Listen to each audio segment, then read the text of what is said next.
it very clear, because there are people who are confusing these issues. Nyoro is not saying that he should be at the level of the governor.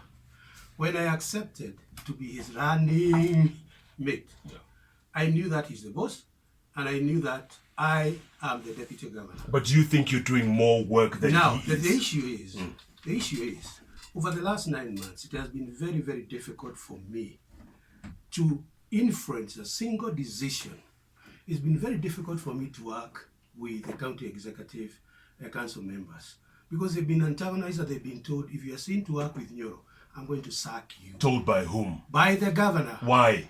Because he does not want Nyoro to be seen and to be heard to be doing anything. But you're a team. Yes. You're a team. But yes. why is this fear? Why is this fear of Nyoro being seen to be working? I don't know, because when we ran, and Jeff knows, when we ran and in our manifesto, one of the things that we wanted to do was to make sure that we remove the leadership of one single person and bring in leadership that will enhance the participation of everybody in Kiambu. And that's why we brought in United for Kiambu. And within United for Kiambu, God has created us in such a way that he has given us talents, different talents. And if all put together, then of course the total effect will be better than the individual pieces. So, you know? Correct. So like they say, whatever that saying is. Yes. So we were thinking that we'll be able to tap my own expertise in rural development, in enhancing that. We have agriculture and rural development, we have manufacturing and all of that. And then the governor will bring in, because he's very passionate about issues like health, for instance, about issues such as road construction, because he has done that for, even as a private contractor. So, you know, we'll bring that. Others like, Gakuyo would bring in his own expertise in wealth creation, and so on and so forth. What we realized is that we had an MOU, and that MOU was trashed. Do you think you're doing too much? I mean, a lot more than was required of you? By the way, can I tell you something that will shock you? On my normal day, I use less than 2% of my intellectual capacity. I'm very happy to talk to you today, because by the end of it all, I'll probably have used 10%. So, if you mean doing more than I'm supposed to do, and you're using 2% of your intellectual capacity, because nobody is listening to you and nobody is talking to you, right? And you are there, you know, waiting like everybody else to say one thing or the other thing, and they're not looking out at you. So you're feeling stifled. Is that what it is? No, I'm feeling that Kiambu is heading in the wrong direction. I'm not being stifled. I'm feeling that Kiambu is going in the wrong direction. And if I don't speak, like they say in weddings, you better shut up forever. Yes. Okay. Speak now, forever hold your peace. I'm going to be blamed by Kiambu people if I kept quiet. When things are bad. Because Kiambu, remember, this is president's home. The president must have his legacy in the 4 pillars.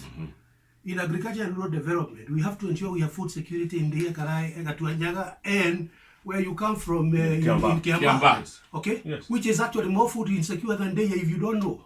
So we have to ensure that we have created employment for our youth. We have to come up with innovative ideas of doing that. We have to ensure that we have agro-processing. You go to places like Katoy, where we are supposed to be processing pineapples, or you go with Ongoli, Gatundu. There's a lot of bananas. These are ideas which Kivuda Kebwana has maximized and has done. So if we don't do that on rural development aspect, if we don't empower our people, put more money in our pockets, 4 years down the line, if we don't do it, the president will come and do it, because his legacy must be done.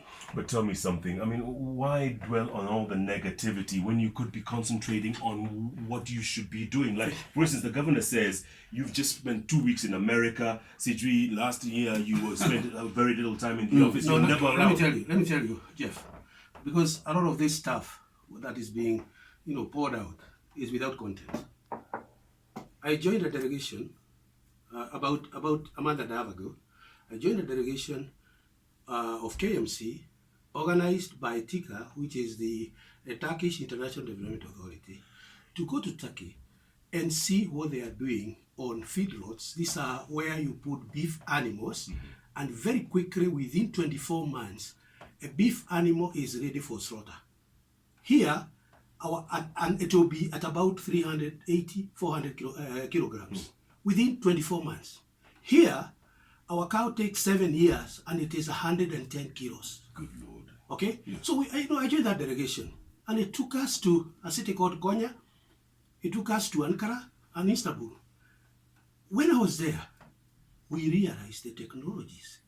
Turkey is a country that is tapping on the technology of Western Europe, but the prices of Asia for that technology, if you don't know. So I realized that there are things that we call walking tractors. I have an example here of a walking tractor. Go on. We realized that we can have walking tractors. Walking tractors are what you can actually complement our boda, where when they have ferried people, they also can come and pick this a small tractor. It can weed between the rows of coffee. It can weed, it can actually prepare in all the places. You can convert it, it becomes a planter, it becomes a harvester. I came back and I gave this brochure to the governor and I said, you know what? We can buy, one costs 260,000 shillings. We can buy this for our youth. Yes. So that we can have, instead of having boda, we have tractor. Correct. Together with boda. And we enhance our food security in there, in whatever else, in Gatuanyaga and all of those places. I went to some factories, Jeff, because when you are told that this guy is all over the world, He's tanga. you think it's tanga. Yes. I went to another factory. One of the things that I found was a pasteurizer that has been ordered by the Guri Dairy. It was there waiting for shipment. So I discussed with those people. I said, you guys, you can sell pasteurizers to us? Yes. I know in our budget, we have 60 million, which was budgeted for pasteurizers. So I came and I said, you know what? Why don't we compare the prices of Turkey and India and Poland so that we buy pasteurizers, at least 3 or 4 for our dairy cooperatives? Yes. Nothing. Ignored. Okay? So, and we can go on and on. When I went to the US, just about 2 weeks ago, I met an investor, and I'm going to discuss that with the Treasury. I met an investor who is coming up with a proposal, and I can send you that proposal of recycling tires. What does that mean? All the tires that you see all over the place, of course, it will be jeopardizing work of a certain tribe. But if you get the tires, recycle them, they produce a particular type of oil. That oil is sold in the world market at a very high price.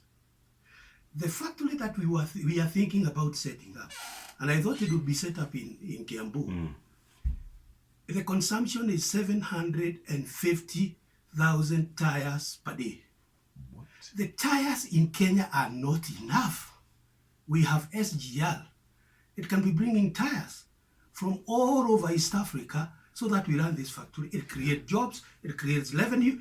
I discussed it with the governor. Yeah.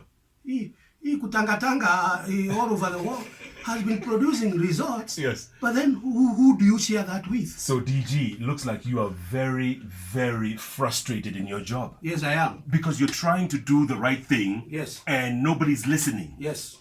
Right? Yes. So what's the next step? Are you going to resign? The next step is that I'm not resigning. But I am preparing actually to resign. And this is breaking news. Yes. I'm preparing to resign in 2022. In the meantime, I'm hoping that, because I don't have any personal problems with Waitito, Right. I'm hoping that we can sit down. And people should get it clear.